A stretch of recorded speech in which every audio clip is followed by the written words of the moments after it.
সম্মানিত উপস্থিতি, আল্লাহ রাব্বুল আলামিনের নবী বিশ্ব নবী জনাবে মুহাম্মদ রাসূলুল্লাহ সাল্লাল্লাহু আলাইহি ওয়াসাল্লাম বলেছেন, ও আমার সাহাবীরা শুনে রাখো, কাল কিয়ামতের দিন মুসিবতের সময় আদম সন্তানকে 5টি প্রশ্নের উত্তর না দেওয়া পর্যন্ত এক পাও সামনে অগ্রসর হতে দেওয়া যাবে না।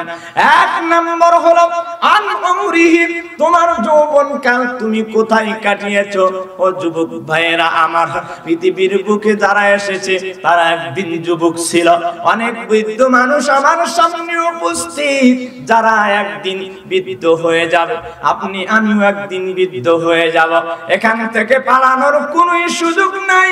এই জন্য বিশ্ব নবী বলেছেন, তোমার জীবনের শুরু থেকে শেষ পর্যন্ত আমি আল্লাহ রাব্বুল আলামিনকে যতক্ষণ পর্যন্ত বুঝে না দিবে এক পাও সামনে অগ্রসর হতে পারবে না।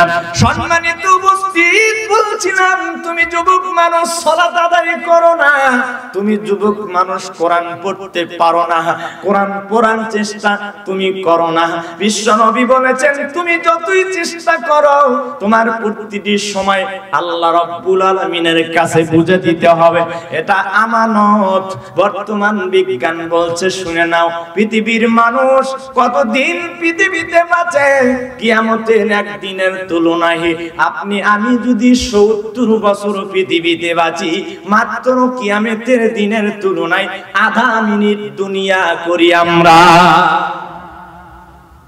কিয়ামতের একদিনের তুলনায় আমরা 70 বছর যদি দুনিয়াতে থাকি, মাত্র কিয়ামতের দিনের তুলনায় কত মিনিট?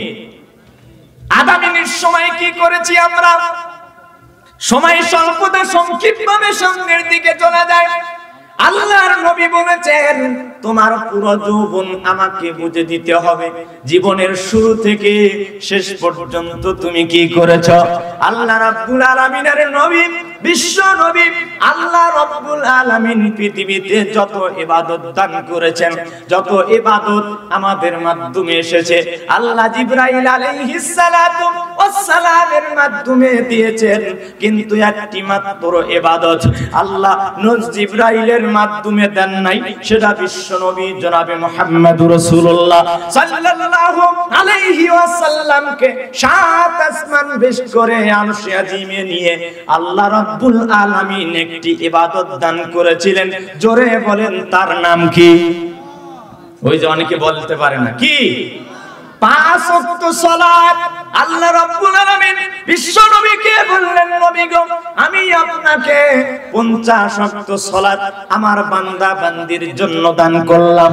আল্লাহর নবী চলে আসলেন মুসা আলাইহিস সালাতু ওয়াস সালাম, ওয়া কাল্লামাল্লাহু মুসা তাকলিমা।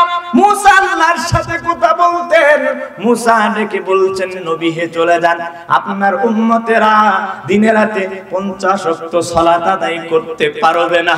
আল্লাহর নবী চলে গেলেন, 5 করে কমানো হলো, কমাতে কমাতে যখন 5 ওয়াক্ত নিয়ে আসা হলো, তখন মুসা আলাইহিস সালাতু ওয়াস সালাম বলছেন, নবী গো চলে যান, আপনার উম্মতেরা দিনে রাতে 5 ওয়াক্ত সালাত আদায় করতে পারবে না। আল্লাহর নবী বলছেন, আমার যেতে ভয় হচ্ছে, আমার শরম করছে, কিভাবে চলে যাব। আল্লাহ রাব্বুল আলামিন ডেকে বলছেন, নবী গো আমি 50 ওয়াক্ত থেকে কমাতে কমাতে 5 ওয়াক্ত করেছি, আমার বান্দা বান্দিরা যদি 5 ওয়াক্ত সালাত আদায় করে, আমি আল্লাহ রাব্বুল আলামিন আমার বান্দা বান্দির আমলনামায় 50 ওয়াক্ত সালাতের নেকি দান করব। বলেন সুবহানাল্লাহ।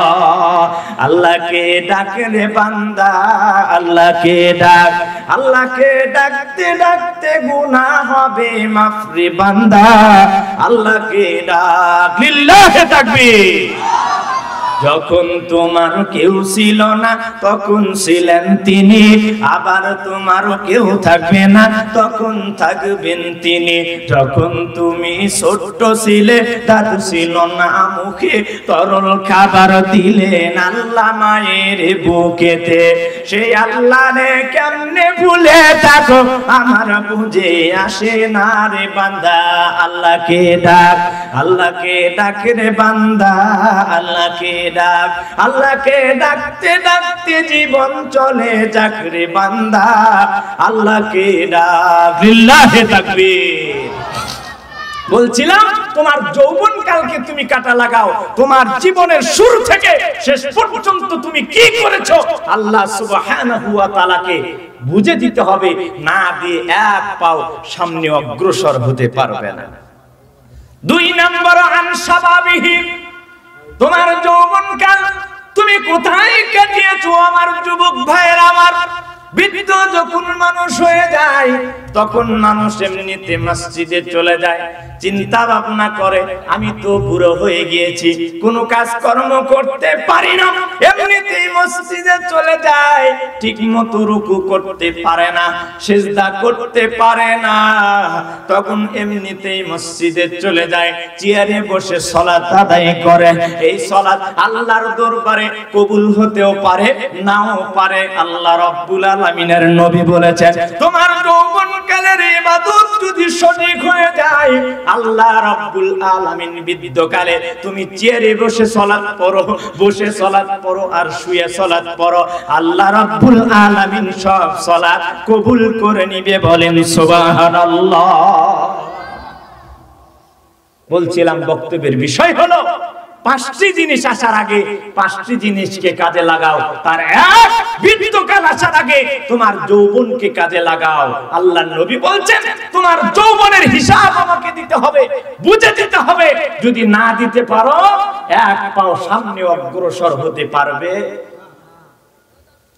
মানুষ যখন বুড়ো হয়ে যায়, আমাদেরও অনেক মুসল্লি আছে, মসজিদে গিয়ে অনেক সময় মানে সালাম ফেরা হলে কিংবা ছোট বাচ্চাদেরকে দেখলে কিংবা কোনো কিছু নাড়াচাড়া দেখলে মানে এমনিতেই চিল্লায় ওঠে, বিভিন্ন ধরনের ঠিকমতো রুকু করতে পারে না, ঠিকমতো সিজদাও করতে পারে না। অথচ বিশ্ব নবী জনাবে মুহাম্মদ রাসূলুল্লাহ সাল্লাল্লাহু আলাইহি ওয়াসাল্লাম এক সাহাবী 3 বার সালাত আদায় করলেন, তারপরে আল্লাহর নবী বললেন সল্লি ফা ইন্নাকা লাম তুসল্লি, তুমি সালাত আদায় করো, তুমি সালাতই আদায় করোনি। তার মানে সালাতের রুকু সিজদায় যদি ভুল হয় সালাতে এক নেকিও পাওয়া যাবে না। আপনারা দয়া করে একটু এই সাইডে এসে বসেন, সবাই এসে এখানে বসতেছেন, পরবর্তী লোক এসে দেখা যাচ্ছে বলছে জায়গাই নাই, আপনারা একটু এইদিকে চেপে চেপে বসেন, যারা আসতেছে তাদেরকে আয় বসার সুযোগ করে দেন। বলছিলাম যে আমাদের যৌবনকাল বৃদ্ধকাল আসার আগে যৌবনকালকে কাজে লাগাতে হবে, তার কারণ বৃদ্ধকালের ইবাদত আল্লাহর কাছে কবুল হতেও পারে নাও পারে। এই জন্য বৃদ্ধকাল আসার আগে তোমার যৌবনকালকে কাজে লাগিয়ে দাও, তাহলে তোমার জীবন সার্থক হয়ে যাবে। সম্মানিত উপস্থিতি, বলছিলাম আমাদের অনেক যুবক আছে যারা কোরআনুল কারীম সহি শুদ্ধভাবে তেলাওয়াত করতে পারে না। বিশ্বনবী জনাবে মুহাম্মদুর রাসূলুল্লাহ সাল্লাল্লাহু আলাইহি ওয়াসাল্লাম বলেন মান ক্বারা হারফান মিন কিতাবিল্লাহ ফালাহু বিহি হাসানা ওয়াল হাসানা বিআশরি আমসালিহা। আল্লাহর নবী বলেছেন ও আমার সাহাবীরা শুনে রাখো, আসমান থেকে একটি কিতাব এসেছে যার নাম কোরআনুল কারীম। পৃথিবীর মানুষ যদি এই কিতাব থেকে একটি অক্ষর তেলাওয়াত করে, আল্লাহ রাব্বুল আলামিন সাথে সাথে ওই ব্যক্তির আমলনামায় 10টি নেকি লিখে দেয়। বলেন সুবহানাল্লাহ। আমাদের অনেক যুবক আছে যারা সহি শুদ্ধভাবে কোরআন তেলাওয়াত করতে পারে না, বলেন ঠিক কি না? তাহলে কি করবে? এরা বৃদ্ধকাল আসার সময় চিন্তা ভাবনা করবে যে আমি কি করব, একটু কোরআন যদি পড়তে পারতাম। কিন্তু তখন চেষ্টা করে আর লাভ হবে? কোনো লাভ হবে না। সম্মানিত উপস্থিতি, বলছিলাম 5টি জিনিস আসার আগে 5টি জিনিসের মূল্যায়ন। 1 নাম্বার শাবাবাকা ক্বাবলা হারামিকা, তোমার যৌবনকালকে কাজে লাগাও বৃদ্ধকাল আসার আগে। ও যুবক ভাইরা আমার, ও মা ও বোনেরা যারা উপস্থিত হয়েছেন এখনো সালাত আদায় করে সমস্ত অশ্লীলতা থেকে নিজেকে বেরিয়ে নিয়ে আসা দেয়। যে কোনো সময় আসমানি গজব আপনার আমার উপর যেদিন নাজিল হয়ে যাবে শত চেষ্টা করেও সেখান থেকে ফিরাতে পারবেন না। আল্লাহ ডেকে বলছেন, ও আমার বান্দা বান্দিরা রে, আমি রব্বুল আলামিন এমন একজন প্রতিপালক, যতই অপরাধ করো না কেন আমি আল্লাহর কাছে যদি তুমি ক্ষমা চাও, আমি রব্বুল আলামিন এমন একজন প্রতিপালক তোমার জীবনের সমস্ত গুনাহকে ক্ষমা করে দেই। বলেন সুবহানাল্লাহ।